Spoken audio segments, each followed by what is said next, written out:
Hi guys, Robert from the fountainofisrael.com. Before we get started, don't forget to smash the notification button because I don't want you to miss any upcoming lesson. Comment, rate, subscribe. Until next time, search the scriptures and prove all things. Cue the music.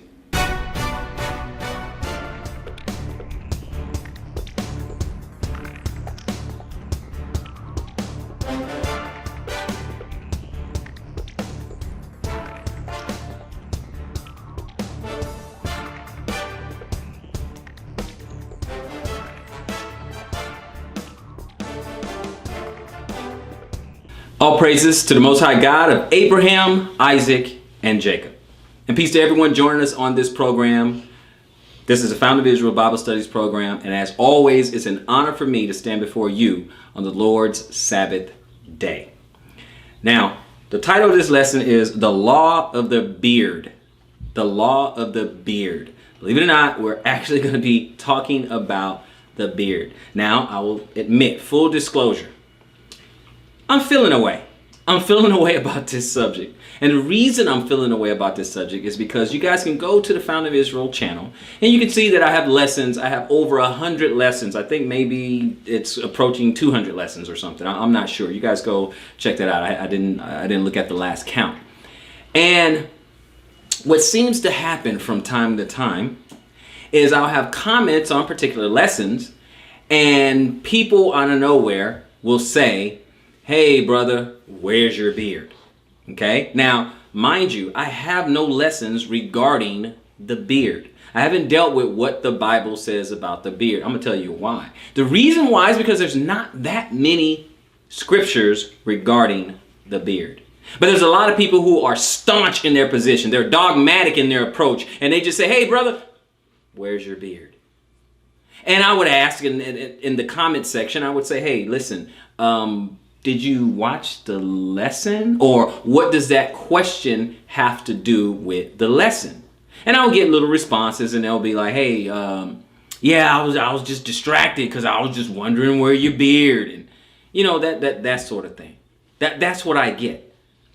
And I'm like, well, the problem that I have with your question is that your question is an assumption. See, you assume that I grow a full beard and then I shave it off.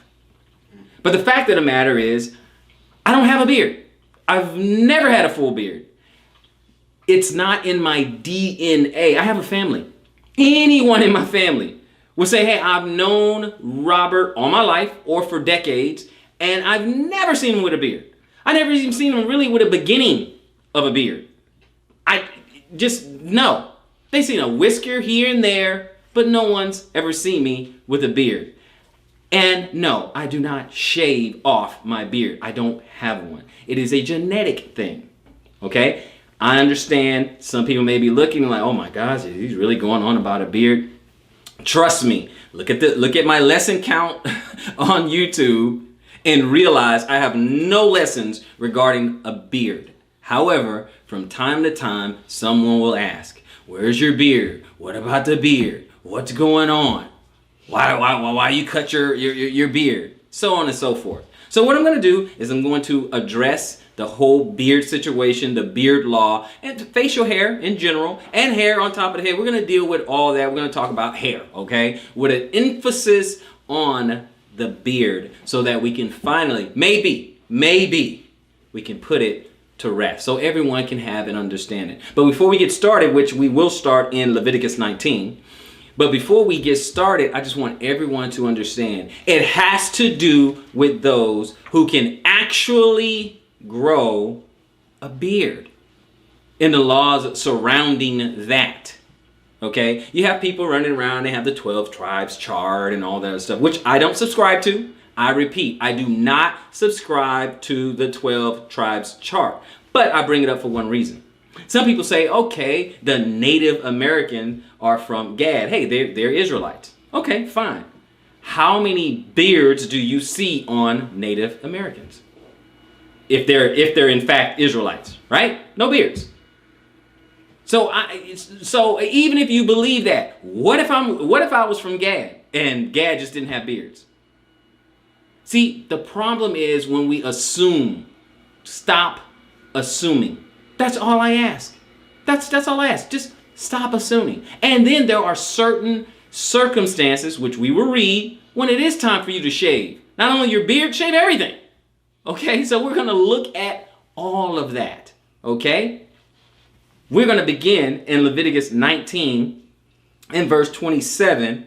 Brother, if you can read that nice and loud for the listeners, if you don't mind. Leviticus 19, start at verse 27, and we will read verse 27 and 28. And for the record, we will be reading some of the same scriptures over and over and over just to drive home a point and also for clarity. So, Leviticus 19, verse 27, nice and loud. Go ahead.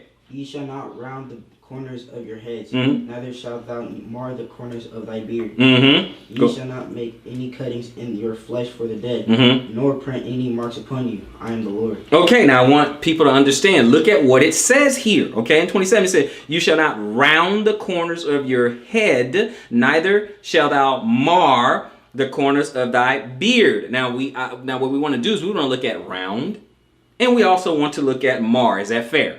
Okay, so let's take a look at that if it stands to reason. Now, round in the context of 27, okay, round is a verb and it means to strike off, okay, PL, to strike off skin, okay. That's the first context. That's the first definition there. And then, of course, it means to go around or to compass or whatever. And, you can't do that with your head, okay, or your beard. You can't just walk around your beard, that sort of thing. To go around, to surround, to encompass, to enclose, to make round, to complete the circuit, to make round, to round off, so on and so forth. That's what it means, okay? So if we go to the first definition, and all you do is see if it makes sense what it is saying in context. So if we say, you shall not round the corners of your head, or you shall not strike off, to strike off skin, okay, the corners of your head. Neither shall thou mar. So now you're talking about strike off, okay? So let's look at that. Now let's see what mar means, okay? So you cannot mar the corners of your beard, okay? Which are the edges of your beard, but we'll get into that soon. Now mar said, neither shall thou mar the corners of thy beard. And mar means to destroy, corrupt, go to ruin, decay, to be marred, to spoil, be corrupted, be corrupt, be injured, be ruined, be rotted. Okay? That's what you cannot do to your beard. Not what I'm making up, just what the scripture says.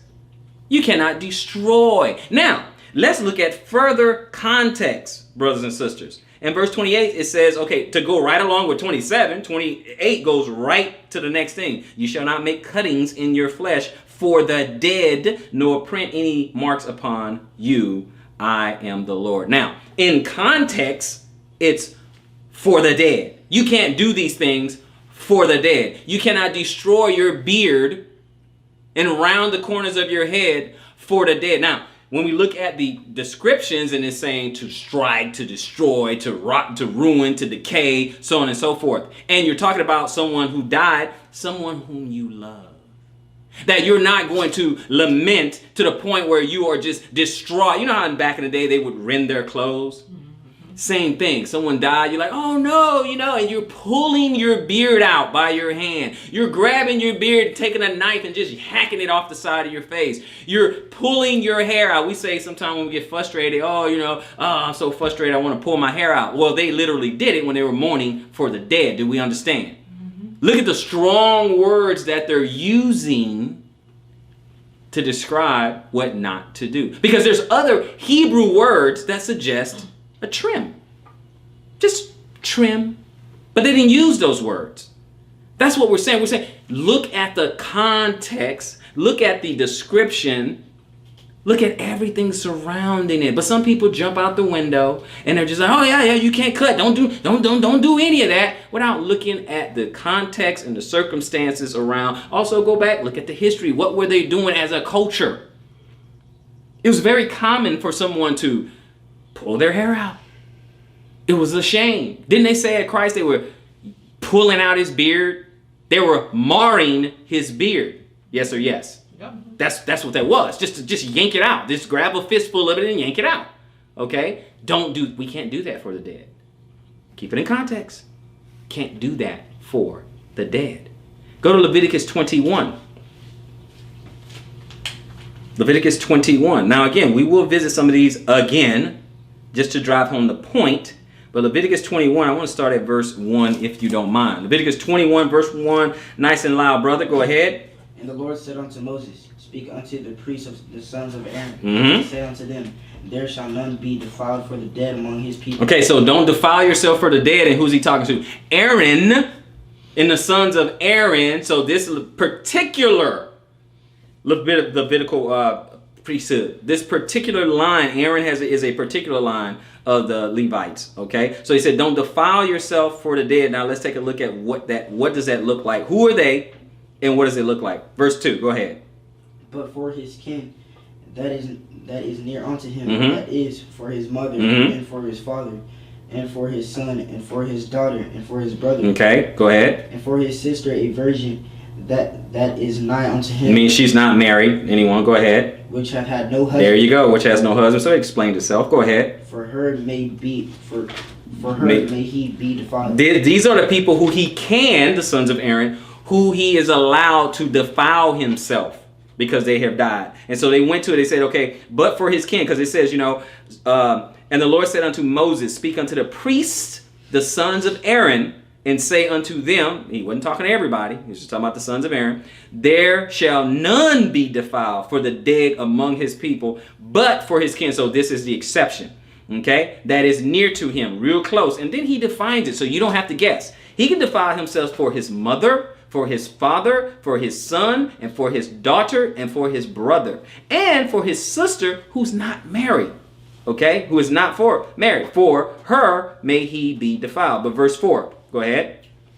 But he shall not defile himself, being a chief man among his people, to profane himself. Okay, other than that, he cannot defile himself. He is a chief man among his people, to profane himself. In verse 5, go ahead. They shall not make baldness upon their head, Mm-hmm. neither shall they shave off the corner of their beard, nor make any cuttings in their flesh. And there we go again. So he can't make baldness upon his head. Now these people, now remember, in context, are we not talking about people who have died close to you, right? Yes? Mm-hmm. Okay, so in context, we're talking about people who have died, and he said, okay, you cannot make baldness in your head. So it's not like a regular haircut. These people will pull patches out of their head because they're distraught. Mom died, dad died, or brother, or sister, or son, or daughter, someone very close, near kin, very close to you. They died. And he said, don't do that.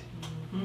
Why? Because other cultures did things just like that. They would cut themselves until they bleed. They would pull patches out of their head just to show that they are in mourning. Israelites can't do that. We can pray. We can go in sackcloth and ashes. We can do that.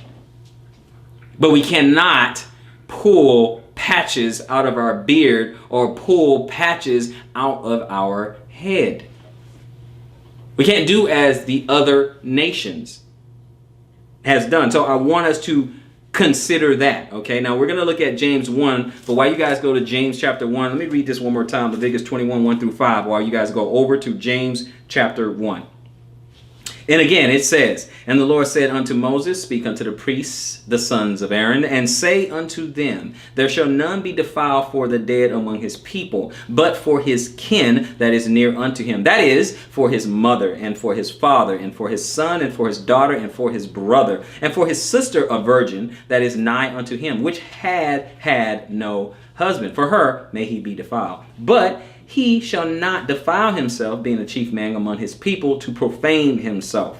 They shall not make baldness upon their head, neither shall they shave off the corner of their beards, nor make any cuttings in their flesh. You cannot do that. Now let's look at baldness in the Hebrew, which is korsha, baldness, bald, plain and simple.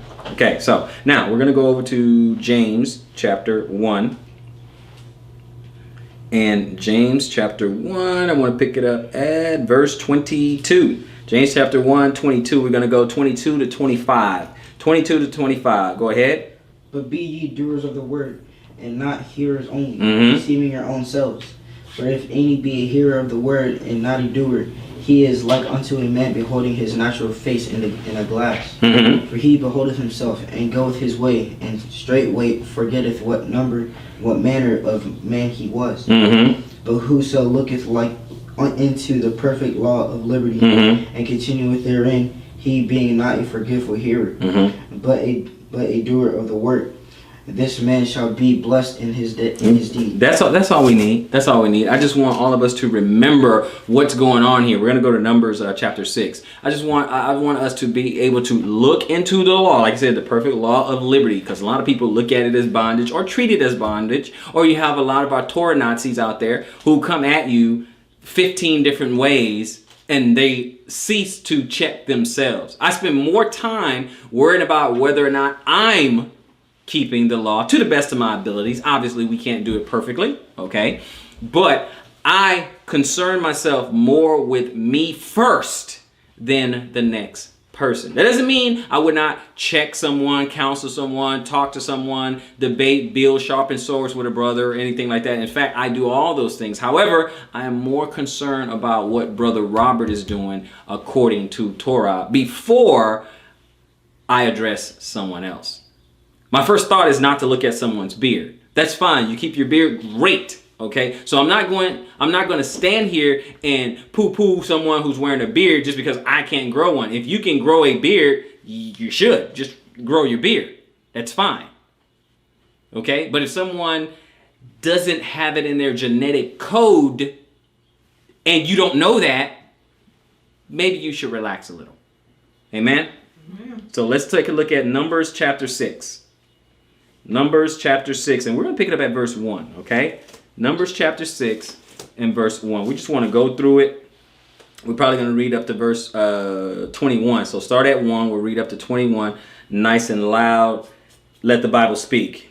And the Lord spake Numbers chapter 6 and verse 1. And the Lord spake unto Moses, saying, Speak unto the children of Israel, and say unto them, when either man or woman shall separate themselves to vow a vow of a Nazarite. To separate themselves unto the Lord. Okay, so they want to be set apart. They want to be sanctified. They want to be, holy, set apart. This is someone taking the Nazarite vow. You with me? Verse 3. He shall separate himself. And notice a woman can take that vow too, if you see in verse 2. So, okay, it says, Speak unto the children of Israel and say unto them, when either man or woman shall separate themselves to vow a vow of the Nazarite, to separate themselves unto the Lord. Verse 3.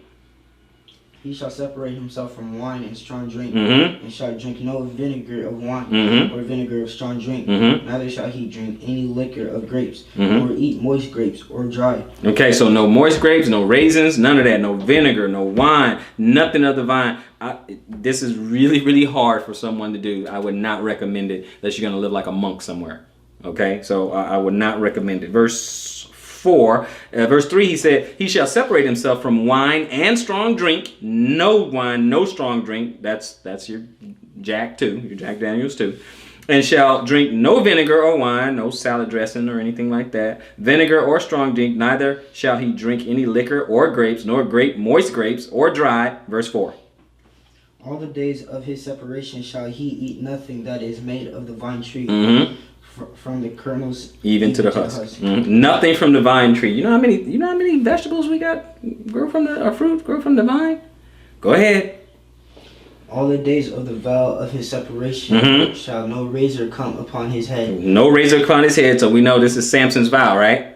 Go ahead. Until the days be fulfilled, in the which he separateth himself unto the Lord. Understand, it is not forever.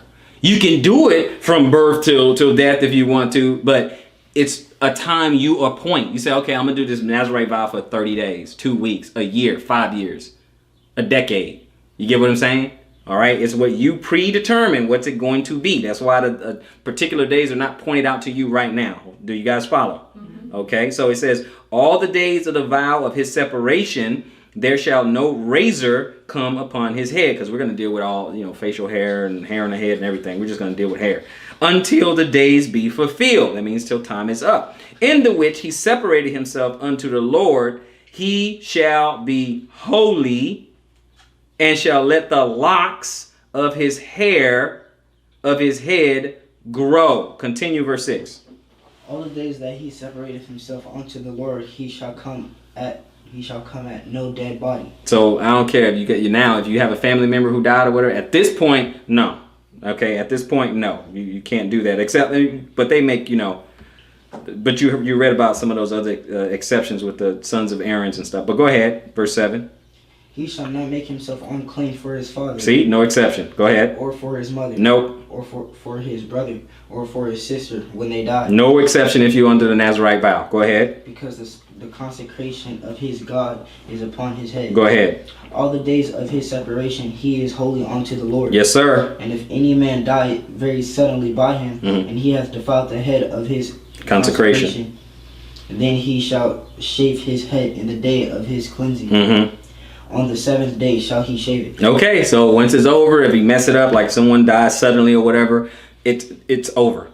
Okay, he has to shave his head. If I'm married and I lose a son, daughter, or wife, or whatever, all of a sudden, and I'm under this vow, I'm under the Nazirite vow, whatever, and he had defiled the head of his consecration, that's what it's all about. It said, then he shall shave his head in the day of his cleansing, and on the 7th day shall he shave it. Okay, so go ahead, verse 10.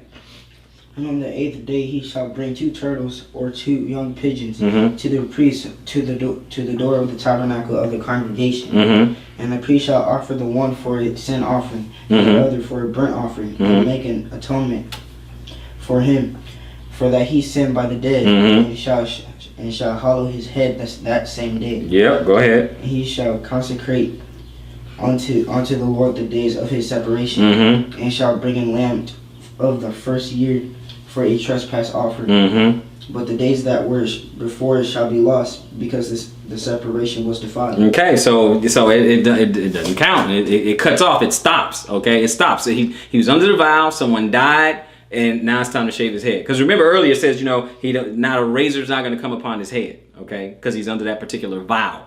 Okay, but if someone dies suddenly, if one of my close family member dies suddenly, then that's it. That's it. On the 7th day, shave my head. It's over. All the other stuff that don't count, and it was a mistake. It's not my fault. Someone died necessarily, but the sacrifice, the vow, it's pretty much null and void. Okay, good job. Try next time. Okay, because the separation was defiled. It got messed up. 13.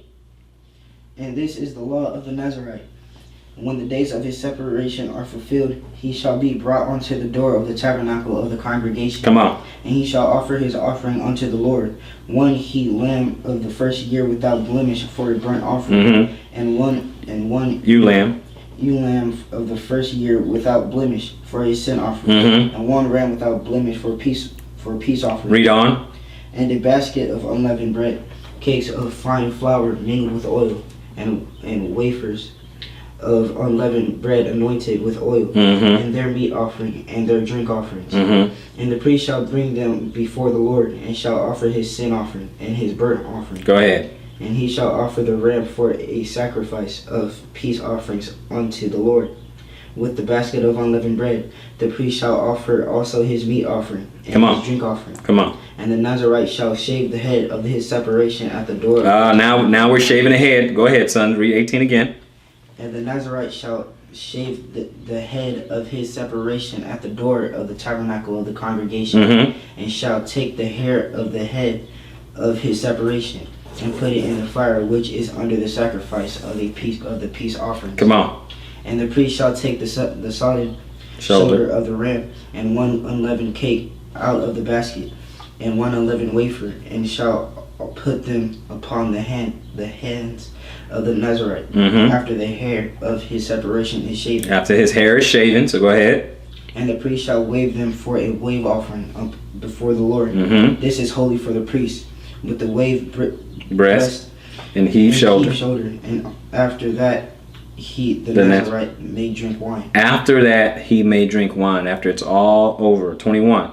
This is the law of the Nazirite who hath vowed, and of his offering unto the Lord for his separation. Beside that his hand shall get according to the vow which he vowed. So he must do after the law of his separation. Okay, that's it. That's all we're going to read there. Okay, now this mainly dealt with him shaving his head. So while he was under that particular vow, could not shave his head. Obviously, if someone died suddenly close to him or whatever, he defiled himself because he has to be separate, set apart.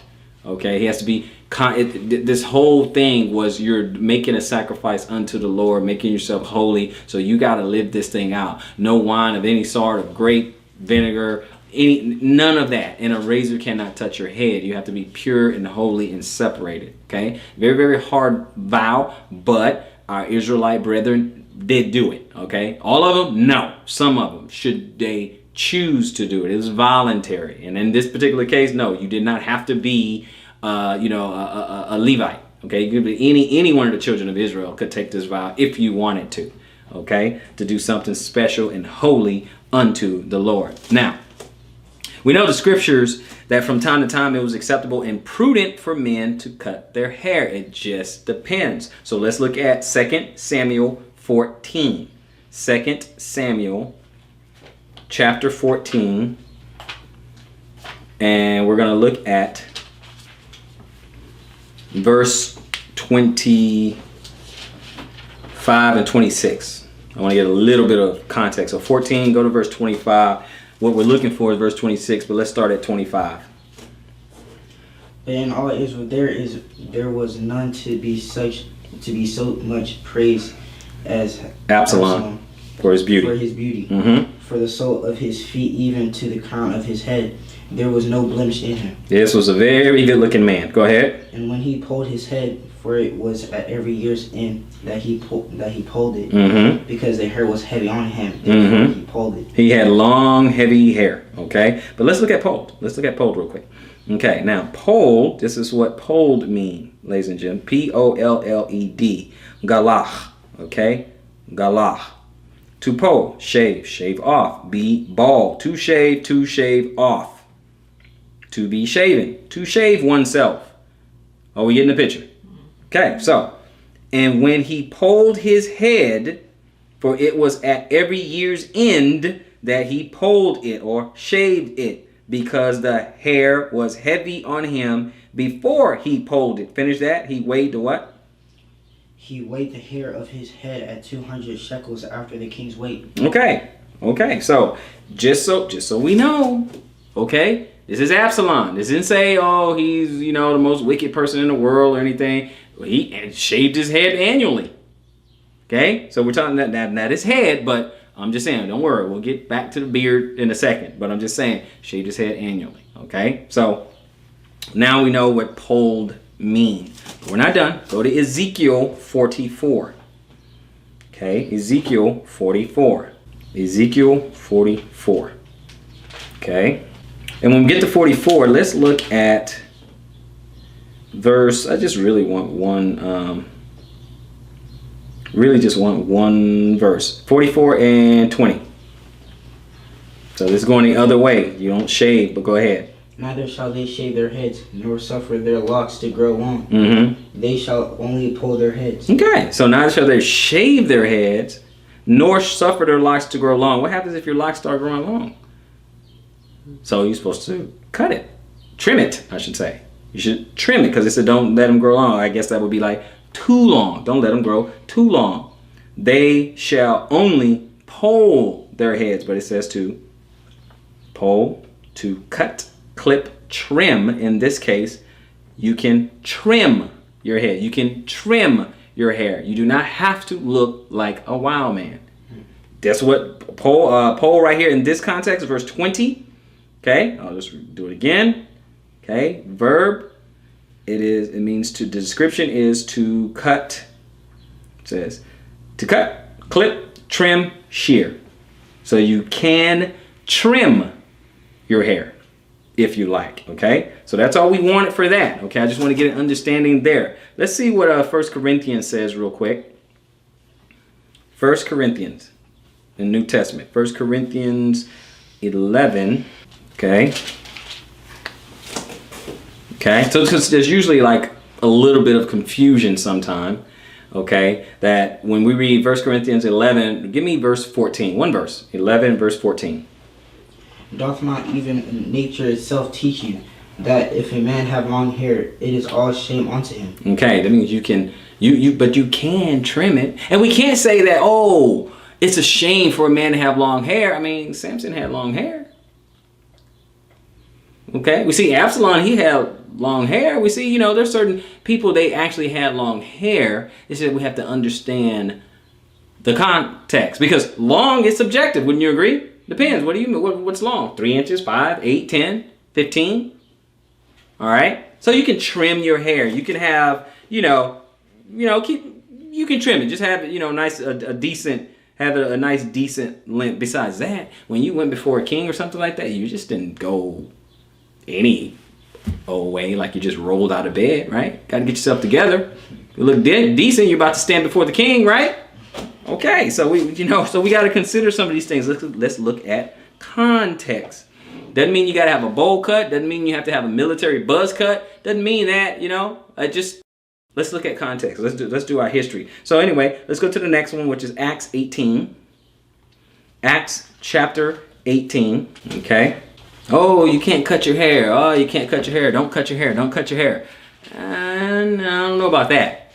I can't really co-sign, oh, you can't cut your hair. So go to 18 and then read verse 18. Go ahead. And Paul, after his tarried there yet a good while, and then took his leave of the brethren, and sailed thence into Syria, and with him Priscilla and Aquila, having shorn his head in Centuria, for he had a vow. Okay, let me look at shorn, because we know what it is, but you know what? Just since we're looking up definition, we're going definition heavy. We're just going to keep that same tradition. So now this is a Greek word. It's kairo. It means to shear, or like to shear a sheep, to get or let be shorn, or shearing or cutting short the hair of the head. So, you can't cut your hair. Well, in Leviticus, in 1 Corinthians 11, he was just saying, oh, yeah, man's hair can't be long. It's a shame. But then in the Old Testament, okay, you can't cut your hair. And then over here in the New Testament, it said, okay, well, he just shaved his head completely bald. So he must have let it grow at least to some length at some point or something. He had a vow. We read about the Nazirite vow. So you do let your hair grow, and you don't cut it. You let it grow until that vow is up. Okay, so we're not done. Acts 21. Still in Acts. Go to Acts 21. Okay. And then I'll do a little bit of reading so we can have some context in this thing here. Okay. So Acts 21. Remember, we read about that Nazirite law. So let's look at Acts 21. Pick it up at verse 18. 21, 18. Go ahead. And the day following, Paul went in with us unto James, and all the elders were present. And when he had saluted them, he declared particularly what things God had wrought among the Gentiles by his ministry. And when they heard it, they glorified the Lord, and said unto him, Thou seest, brother, how many thousands of Jews there are which believe, and they are all zealous of the law. Zealous of the law. Amen, amen. Go ahead. And they are informed of thee, that thou teachest all the Jews which are among the Gentiles to forsake Moses, saying that they ought not to circumcise their children, neither to walk after the customs. Go ahead. What is it therefore? The multitude must needs come together. They're coming for you. Go ahead. For they will hear that thou art come. Do therefore this that we say to thee. We have 4 men which have a vow on them. Them take and purify thyself with them, and be at charges with them, and that they may shave their heads, and all may know that those things whereof they were informed concerning thee are nothing, but that thou thyself also walkest orderly, and keepest the law. And keepest the law. Walk it orderly and keepest the law. Okay. So what we've been dealing with mainly is, shaving the head. Okay. We'll get to the beard just a second. Okay. But I'm going to read a little bit of this because I don't want us to miss anything. I want us to actually get it, and I want it to come out clearly. Okay. So dealing with the head. Okay. The English word round, like, you just got round the corners of your head. in verse 27 over there in Leviticus 19:27 is translated from the Hebrew word nakaf, which is a primitive root meaning to strike off with more or less violence, to beat, fail, corrode. I read that for you earlier in the Strong's. By implication of attack, to knock together, i.e. to surround, to go around, to enclose, to compass, to round circulate, to make round, or to round off. Okay, so we looked at rounding. Now we're going to say the corners. Okay, I didn't look up corners, but I'm going to do it now. The English word corners in verse 27, okay, is translated from the Hebrew word peah, okay, peah, which can mean mouth in a figurative sense, or a corner, or an edge, or a side, a quarter, a direction, a region, or an extremity, okay. Now we know from the scriptures that it was acceptable and prudent for men to cut their hair. When we look at Numbers 6 and 5, when we look at the Nazirite vow, that at a particular time you cut your hair when the vow was over. Or in 2 Samuel, we saw that as well. You cut your hair. We saw in Ezekiel 44 and 20 where someone cut their hair. We saw in 1 Corinthians 11 where it says, hey, you know what? It's a shame for your hair to be too long or whatever. So obviously you had to cut your hair. Therefore, the Hebrew word peah in verse 27 must refer to the outline of the hair on the scalp, i.e. the confines of the hair on the skin, not the hair's length. Okay, so you can't, so when it says, oh, you shall not cut, corner, round, stuff like that, it had to do with the outline of the hair. So when people have these sick and twisted, self-made, extreme hairlines, that's a problem. Okay, because that is the border of your hair, your hairline. Okay, and I'm not talking about natural hairlines where people are losing their hair and it's going way back, way too far, and a little moat at the top of their head. And I'm not talking about that. Okay, now if someone has a mohawk or something, guess what? That's a problem, because your hairline is supposed to be way over here, but you clean shave on the side doing your Mr. T thing, and you have just a little bitty mohawk right up here. Can't do that. That's a problem. Okay, now you can have a little fade. That's okay. That's fine. You get clean shave right here because you destroy the borders of your hair. Now, if you're doing the vow and everything, you just shaving everything off. That's different. Okay, but it says it has to do with the confines of the hair on the skin, not the hair's length. Okay, your hair can be 1 inch, 2 inch, 6 inch, 12 inches, whatever.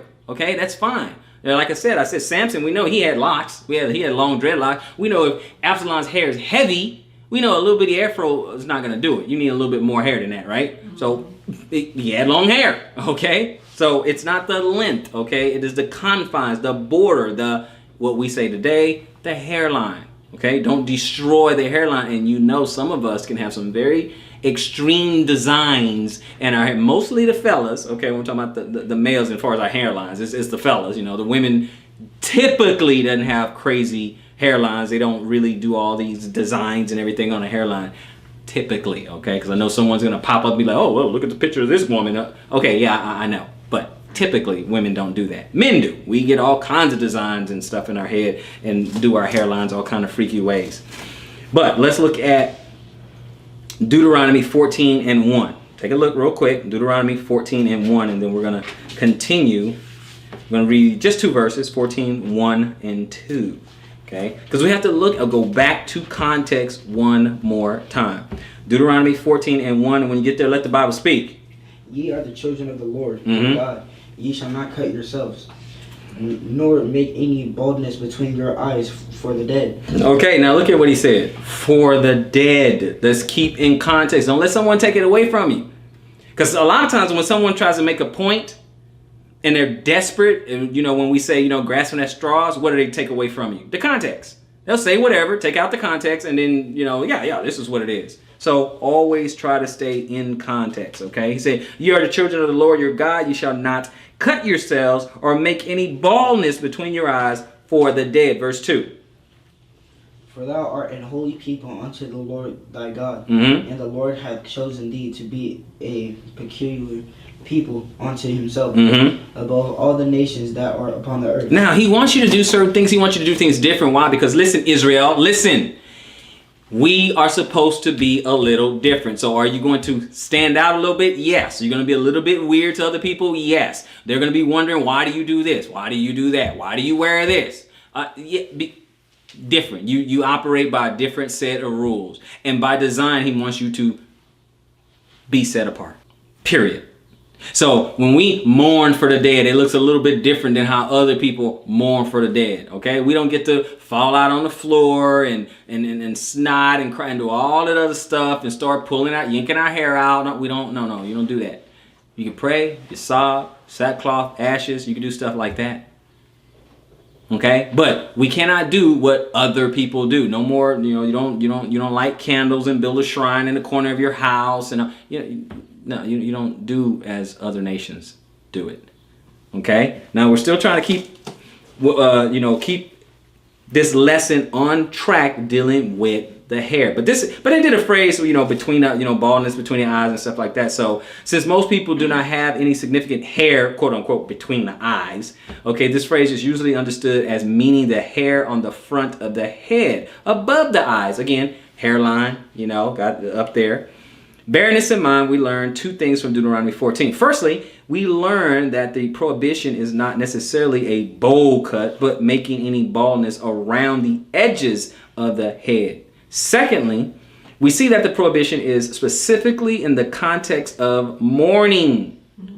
That is, it is prohibited to make baldness in the head as an act of mourning for the dead. What we have to understand is that in ancient times when someone died, the surviving relatives were so distraught that they cut their skin until they bled and shaved bald spots in their head. That's what we have to understand. And the Most High said, don't do that. Is that clear? Do we got it? Okay. Now, it's interesting. While, cutting one's hair may sound like a strange act of mourning, that's what happened, to the modern reader. This was a common practice in the ancient world. In fact, the Torah even permits non-Israelites to perform this despised mourning practice in certain contexts. And so we're going to go ahead and read this of a non-Israelite woman in Deuteronomy 21. Okay, we're still in Deuteronomy. Just go to chapter 21. We're going to look at a non-Israelite woman. Okay, we're going to go to Deuteronomy 10:21. I'm going to start at 10. Now, the Israelite, how many of us know that Israel went to war with different people from time to time? Mm-hmm. Right? They went to war. Now, what happens in war, you have casualties of war, stuff like that. Obviously, they went to go fight the men. Now, in the enemy's camp, can we reasonably conclude that some of these men were husbands and fathers, right? Mm-hmm. Okay, they got killed. Guess who's left behind? Wives. So Israel was allowed to take non-Israelite women to be their wives. So much for no race mixing, but that's a different lesson. So and we'll read that. So you're able to take a woman when you went out to war as a wife, but she's allowed to shave her head. Because remember, they say, a woman, you can't shave your head or whatever. Now, of course, I'm talking about non-Israelite women. So I don't want someone to say, brother, you twisting. No, I'm not twisting anything because I'm going to read it. And I'm not going to change what it says. Okay, I'm talking about a non-Israelite woman. Okay. But it says Deuteronomy 21:10. What does that say? When thou goest forth to war against thine enemies, and the Lord thy God hath delivered them into thine hands, and thou hast taken them captive. You're taking them captives. What happens in verse 11? And seest among the captives a beautiful woman, and hast a desire unto her, that thou wouldest have her to thy wife. You want to make her your wife. Go ahead. Then thou shalt bring her home to thine house. What can she do when you bring her home to your house? Now, you had a war, you won, bam. There's a woman, you say, you know what? I'm going to make her my wife. What can she do after you bring her home to your house? And she shall shave her head and pare her nails.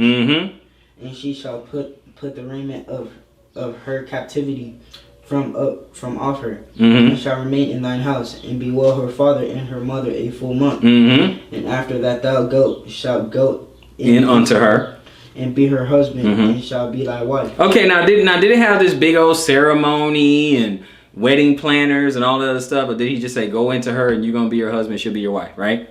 Okay, so I'm just getting an understanding here. Okay, so it says now what she can do is she can bewail, she can cry and lament. And you know what? I'll just look at bewail. I'll give it to you. Baka, okay, Hebrew. Baka, to weep, bewail, cry, shed tears. To weep. Grief. To weep bitterly. To weep upon.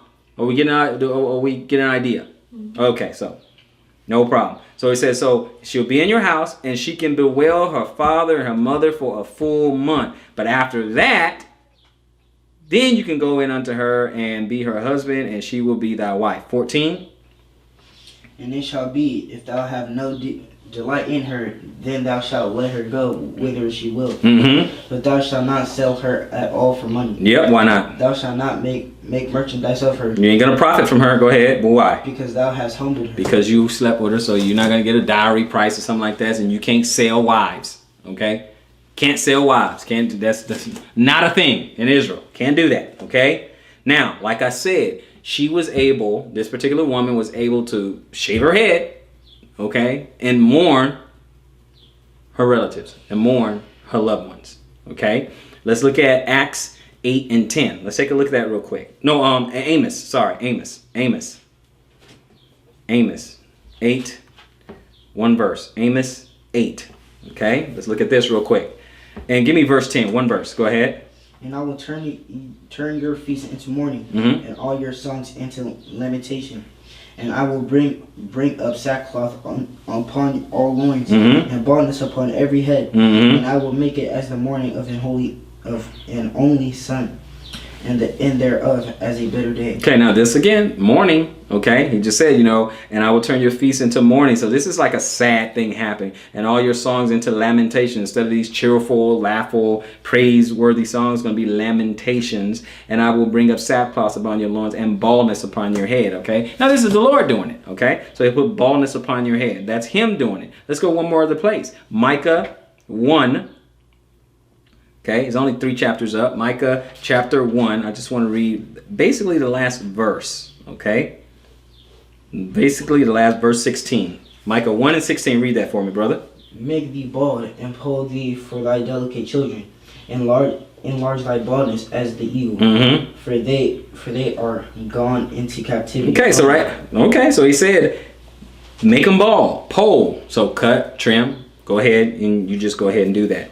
Now, we seen verses when it had to do with, the Kahanim, which is the line of Aaron of the Levites, okay? And we seen rules that for the layperson, the Israelite. We seen rules for the non-Israelite, okay? So the context of the passage is explicitly defiling oneself for the dead. All this stuff that we went over, it had to do with mourning and defiling yourself for the dead. So in the case of the Kahanim, or if someone's, the line of, Aaron, it's forbidden from various mourning practices. I mean, you cannot do that. Not only are they forbidden from coming in contact with the dead bodies, which we read earlier, of their deceased friends, okay? But they're also forbidden from defiling themselves by making bald spots on their head, by shaving their beards, or by cutting their skin. Okay, we see here that 3 of the prohibitions found in Leviticus 19 and Deuteronomy 14 are repeated in Leviticus 21. In all 3 passages, both the implicit and explicit context are that of mourning practices. Okay, that's what we have to understand. Now, every ancient person knew that one cut one's skin or shaved one's head as an act of mourning, and it was these acts of mourning that are being prohibited in Leviticus 19. Now, while the mourning connotations of cutting the flesh and shaving may not be obvious to the modern reader, we have seen that the Torah itself, as well as the later prophets, take it as a given that cutting one's flesh and shaving one's head are characteristics, acts of mourning, along with crying and wearing sackcloth. If we look at Leviticus 19:27, that's really what it's talking about. Okay, these are symbolic. Now let's deal with the face. Okay, we're going to deal with the face. The second part of this, we're going to deal with, neither shall thou mar the corners of your beard. Okay, now the English phrase mar the corners in verse 27, because we're talking about Leviticus 19 and 27, is translated from 2 Hebrew words, shatath and peah. We talked about that earlier. Shakath can mean to decay, to cause ruin, to cast off, to corrupt, to destroy, or mar. Therefore, we know that the beard is not to be disfigured or destroyed. Again, I mentioned earlier that sometimes we can have some really freaky designs and, logos and stuff built, in our head or in the beard or something like that. I'll probably throw up some graphics so you guys can see that as you look at on the screen. Now, as with the hair on the head, in order to clearly understand this instruction, we have to know what the corners of the beard are. Does the corners of the beard mean the ends of the beard, thus prohibiting trimming the length of the beard? Or does it mean not to alter the outline of the hair on the skin of the face, the edges, the borders of it, okay? For many meanings of the word pea, from the many meanings of the word pea, it could be assumed that a priest was prohibited from trimming the length of his beard. However, it seems logical that if this were what was intended, a Hebrew word that clearly indicates the end or termination of something would have been used, such as a derivative of the Hebrew word kwasa, which means cut off, okay?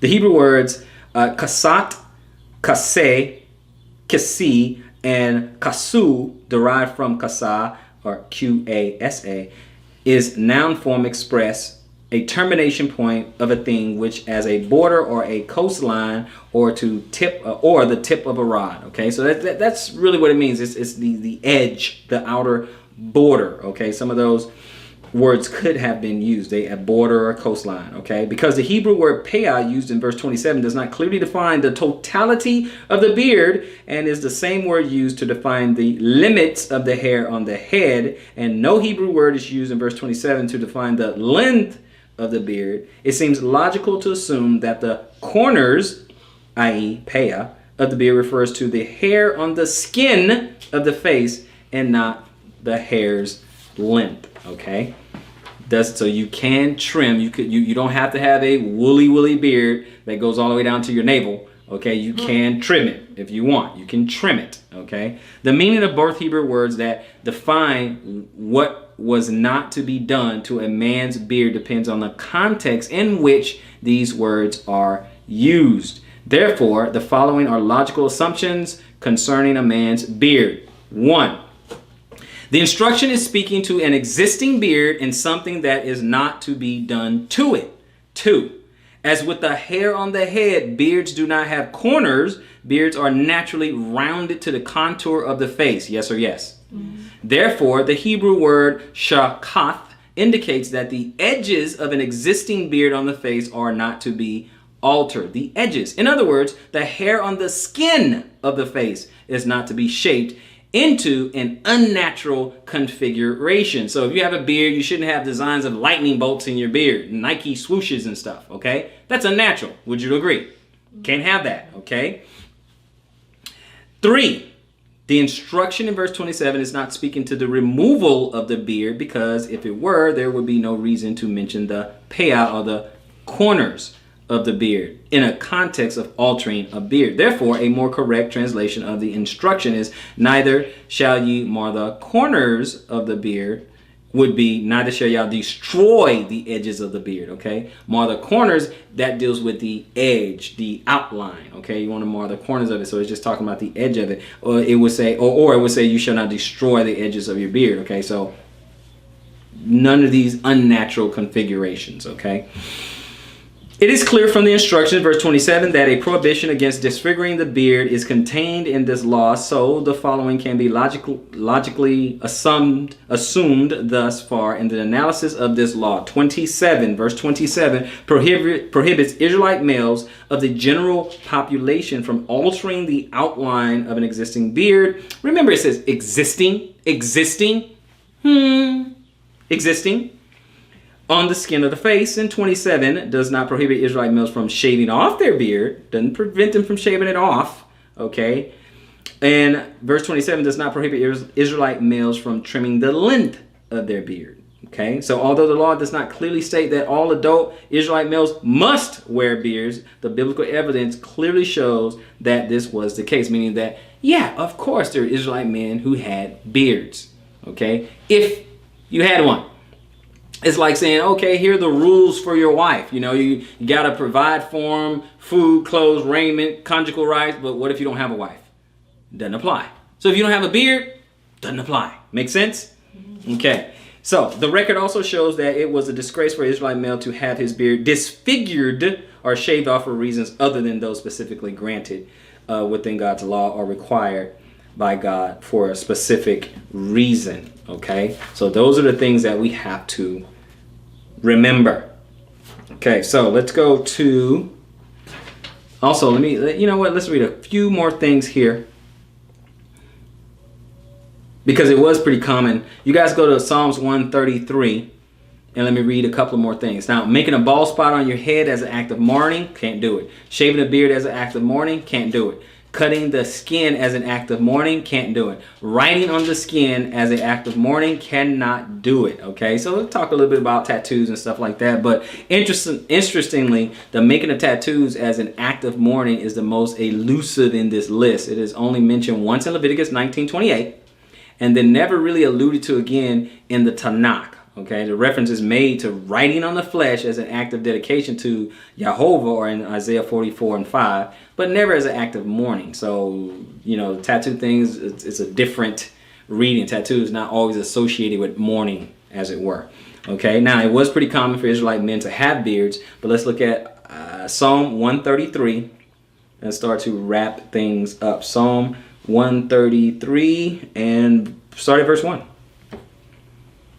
Behold, how good and how pleasant it is for brethren to dwell together in unity. It is like the precious ointment upon the head that ran down upon the beard, even Aaron's beard. Even Aaron's beard. That went down to the skirts of his garment. As the dew of Hermon, and as the dew of the descended upon the mountains of Zion. For there the Lord commanded the blessing, even life forevermore. Okay, I just want to point out the fact that, many Israelite men had beards. They did. Many of them had beards. Not all of them. Many did. Not all of them. Okay. I just want us to get a firm grip on that, because people forget that. They look at every male and assume everyone will grow a beard. Okay? Now, let's talk. I'm going to talk a little bit about, the Levites a little bit in their beard. We're going to start closing this thing out. All right. Now, when we look at these laws concerning the beard, specifically of the Levites or the priests, it says the following seem to be logical assumptions concerning a priest and his beard. Okay. A priest is prohibited from shaving off the corners of his existing beard. A priest is prohibited from altering the outline of the hair on his face. A priest is required to wear a full beard. You can't have these funny little different little designs, maybe with the little goatee, and if he can wear a full beard and he just wears it all the way down to a goatee. Now again, this is it if he's a Levitical priest, if he's a priest. Okay, that has to do with the consecration, of the Levites. And let's read just a little bit of that. We're going to read the last two places and close out. So go over to Numbers 8. Numbers chapter 8. Last two places. Numbers chapter 8. Pick it up at verse 5. Numbers 8, verse 5. We're going to read 5 through 7. Numbers chapter 8. Start at verse 5. Let the Bible speak. And the Lord spake unto Moses, saying, Take the Levites from among the children of Israel, and cleanse them. And thus shalt thou do unto them, to cleanse them. Sprinkle water purifying upon them, and let them shave all their flesh. Shave all their flesh. So they shaved everything, yes or yes? Go ahead. And let them wash their clothes, and so make themselves clean. Okay, so I just want to point that out. See, there are exceptions to these rules, okay? Now, these have to do with the Levites, okay? So this is specifically to the Levites, but I'm just saying, don't shave. Quit being extreme, brothers and sisters. Let's keep everything in context. That's my only point, okay? Let's not be extreme. There are exceptions, okay? So I want to go one more place. Now, a couple of these exceptions are, under the following circumstance, a man could shave off his beard without violating the law, okay? He just shave it all off. 3 reasons: infectious disease, skin disease, leprosy. You can shave it off. Okay? You know how some people, they get cancer or something, and then they're going to go through chemo, and then, for the most part, their hair falls out, but the parts that don't fall out, they usually just shave it. Okay? That would be just fine. Okay? That's no problem to shave that off. That happens. Last place, Ezekiel chapter 5. Ezekiel chapter 5. Let's close this out.